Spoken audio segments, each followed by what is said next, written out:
All right, folks, my name is Nestor, and I'm here with our stainless steel cocktail table kit. One, we've got the tabletop, I've got the pole, and I've got the base. And this pole has two tapered sides. And the neat thing about this is both sides are identical, so you can't make a mistake of what goes up, what goes down. Put the first end that you want into the base. Grab the tabletop. As you can see, this is where the pole will insert. Make sure you don't have your fingers here or else you will hurt yourself. So we're gonna have our fingers out of the way, align it there, and it's in place. Now we just spin the top and you'll see it drops. That means it locked into those U's that were in the pole.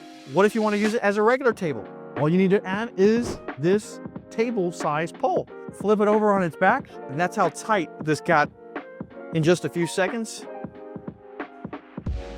Take that out, that comes out. We're gonna throw that in.